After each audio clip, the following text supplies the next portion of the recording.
Morning friends, நீங்கள் பார்த்துட்ருக்கிறது carrot கல்டிவேஷனு.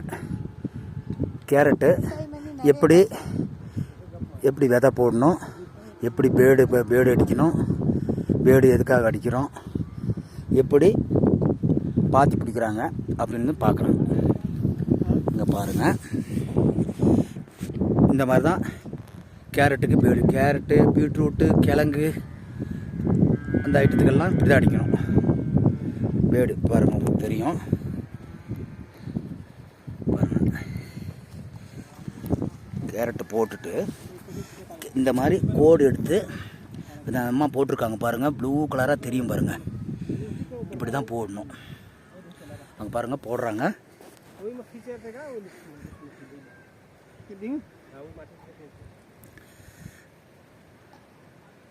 இப்போ ஈரம் இருக்குது. ஈரம் இருந்தால் தண்ணி அடிக்க வேண்டியதில்லை.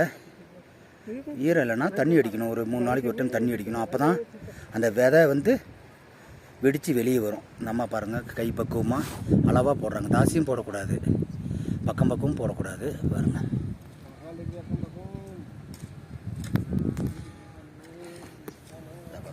இதுதான் அந்த கேரட்டு விதை. இங்கே பாருங்கள், இப்படி தான் இருக்கும். ஹைப்ரிட் இது.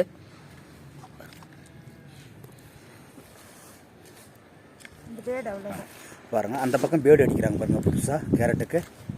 அப்படி தான் மண்ணை லூஸை பண்ணி, மண்ணை ஏன் லூஸ் பண்ணி பேடு அடிக்கணும்னா அப்போ தான் கேரட்டு ஃப்ரீயாக இறங்கும், மண்ணுக்குள்ளே கொஞ்சம் லாங்காக இறங்கும். அதுக்காக தான். பாருங்கள் பாருங்கள், கோடு எப்படி போடுறாங்க பாருங்கள். இவ்வளோ டிஸ்டன்ஸ் தான் கொடுத்து கேரட் போடணும். இதில் பார்த்தீங்கன்னா இந்த ஒரு பேடு, இந்த அம்மா போடுற ஒரு பேடில் மட்டும் 1 2 3 4 5 6 7 8 9 10 போடுறாங்க. இதிலே ஏறக்குறைய பார்த்தீங்கன்னா உங்களுக்கு ஒரு 20 கிலோ பக்கம் வந்துடும். இந்த ஏரியாவில் இந்த அம்மா போடுற இந்த ஒரு பேடில் மட்டும் 20 கிலோ வந்துடும். அப்போது இவ்வளோ ஏரியாவில் எவ்வளோ வரும்னு பாருங்களேன்.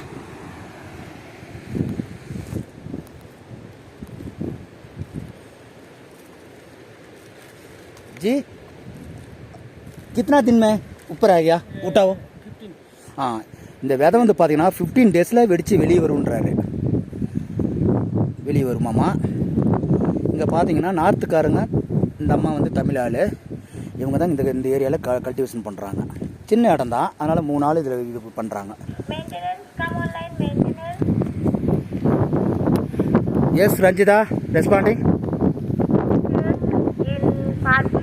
Power is not there. Okay.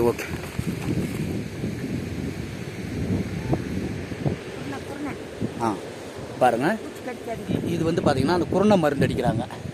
அது எதுக்காகன்னு சொன்னால் போராக்ஸ்ன்னு சொல்லுவாங்க. இது பார்த்தீங்கன்னா பூச்சி, அந்த மண்ணுக்குள்ளே ஒரு வெள்ளை கலரில் புழு இருக்கும் பார்த்தீங்களா, அந்த வேரை எடுத்து சாப்பிடாமல் இருக்கிறதுக்கு மேலே இந்த மருந்து அடிக்கிறாங்க.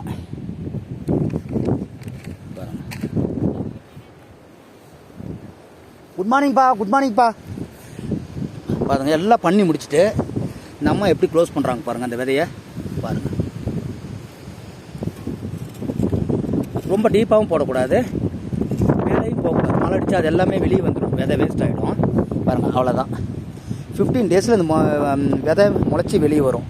எப்படி வருதுன்றது நான் கண்டிப்பாக காட்டுறேங்க. Okay, thank you friends.